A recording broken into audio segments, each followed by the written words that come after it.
दुनिया भर में 197 कंट्री हैं, जिनमें लगभग 7 अरब 80 करोड़ की जनसंख्या रहती है।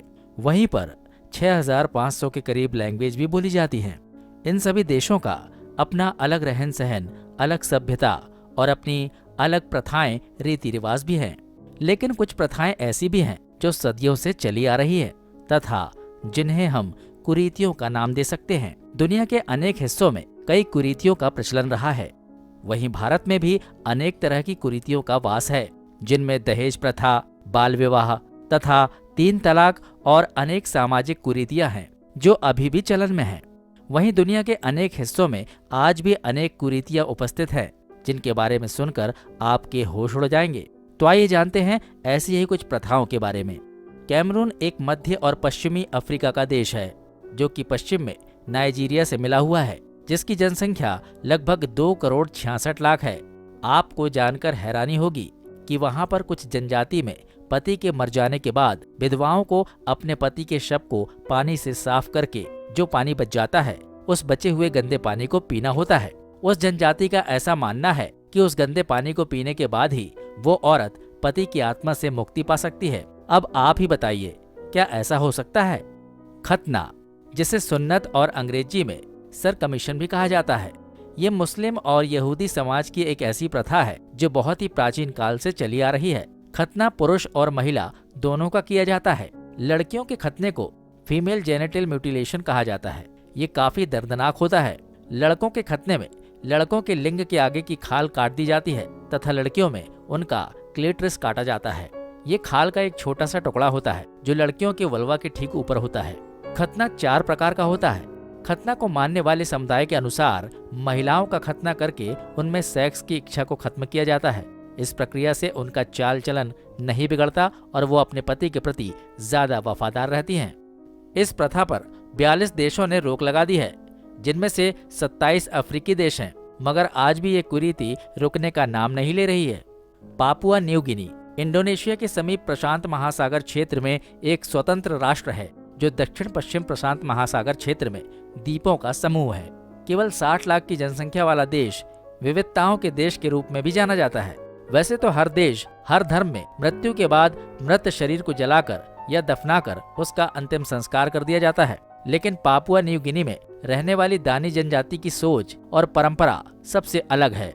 आज हम आपको एक ऐसी हैरान कर देने वाली परंपरा के बारे में बता रहे हैं। दानी जनजाति की परंपरा के अनुसार मृतक शरीर को जलाया तो जाता है, लेकिन जलाने के बाद अर्ध जले शरीर को घर वापस लाकर मम्मी बनाकर सहेज कर रखा जाता है। ऐसा मृतक व्यक्ति को श्रद्धांजलि देने के लिए किया जाता है। दानी जनजाति के लोग टाई मम्मी को काफी सम्मान पूर्वक अपने साथ रखते हैं तथा एक खास तकनीक द्वारा मम्मी को सालों तक सुरक्षित रखते हैं। इस जनजाति की खोज सन 1938 में अमेरिकन जियोलॉजिस्ट रिचर्ड आर्कबोल्ड ने की थी। ये जनजाति पापुआ न्यू गिनी के सेंटर से काफी दूर रहती है। ये जगह पर्यटकों को काफी पसंद आई है, इसलिए बीते सालों में काफी पर्यटक यहाँ आने शुरू हो गए हैं।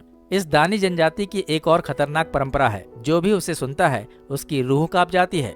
यहाँ की एक मान्यता है, जब कभी किसी भी परिवार के मुखिया की मृत्यु हो जाती है तो उस परिवार की महिला के हाथ की उंगली काट दी जाती है। दरअसल महिला की उंगली काटना यहाँ शोक मनाने का एक तरीका है। माना जाता है कि इस तरह उंगली काटने से मृतक की आत्मा को शांति मिलेगी। आपको जानकर हैरानी होगी, जब कभी महिला की उंगली काटी जाती है तो महिला के हाथों को कसकर रस्सी से बांध दिया जाता है तथा किसी तेज धारदार हथियार से उसकी हाथ की उंगली काट दी जाती है, जिसके कारण महिला को काफी असहनीय दर्द होता है। म्यांमार दक्षिण एशिया का एक देश है, जिसका प्राचीन नाम वर्मा था। इसके उत्तर में चीन, पश्चिम में भारत, बांग्लादेश तथा दक्षिण व पूर्व की दिशा में थाईलैंड एवं लाओस देश स्थित है। म्यांमार के मगनचिन और मून जनजाति के पुरुष अपनी बीवियों को बदसूरत बनाने के लिए उनके चेहरे पर दर्दनाक और खतरनाक टैटू बनवाते हैं। इतना ही नहीं, टैटू को चेहरे और शरीर पर बनाने के लिए ये लोग बांस और जानवरों के सींग का इस्तेमाल करते हैं। ये प्रथा जब से चलन में आई, जब म्यांमार में राजशाही प्रथा थी। क्रूर राजा सुंदर औरतों को उठा लेते थे तथा उनका शारीरिक शोषण करते थे। अपनी सुंदर पत्नियों को राजाओं से बचाने के लिए यहाँ की जनजातियों ने अपनी पत्नियों को बदसूरत बनाना शुरू कर दिया। हालांकि ये प्रथा अब बहुत कम चलन में है। आपको जानकर हैरानी होगी कि जहां दुनिया में 6 वर्ष तक के बच्चे अच्छे से बोल भी नहीं पाते, वहीं अगर 6 वर्ष के बच्चे शारीरिक संबंध बनाने लगे तो जी हाँ, ये बात बिल्कुल सही है। पापुआ न्यू गिनी देश में रहने वाली टोबिएट जनजाति, इस जनजाति के बच्चे 6 साल की उम्र में ही शारीरिक संबंध बनाने लगते हैं। यहाँ पर लड़कियों के लिए शारीरिक संबंध बनाने की उम्र 6 वर्ष से 8 वर्ष तथा लड़कों के लिए ये उम्र 10 से 12 वर्ष है। इसके बाद ये बच्चे शारीरिक संबंध बनाने शुरू कर देते हैं। तो कैसी लगी आपको दुनिया की अजीबोगरीब परंपराएं? उम्मीद करते हैं आपको ये वीडियो जरूर पसंद आया होगा। कृपया कमेंट बॉक्स में अपने विचार जरूर लिखें। वीडियो देखने के लिए और अपना कीमती टाइम देने के लिए आपका धन्यवाद।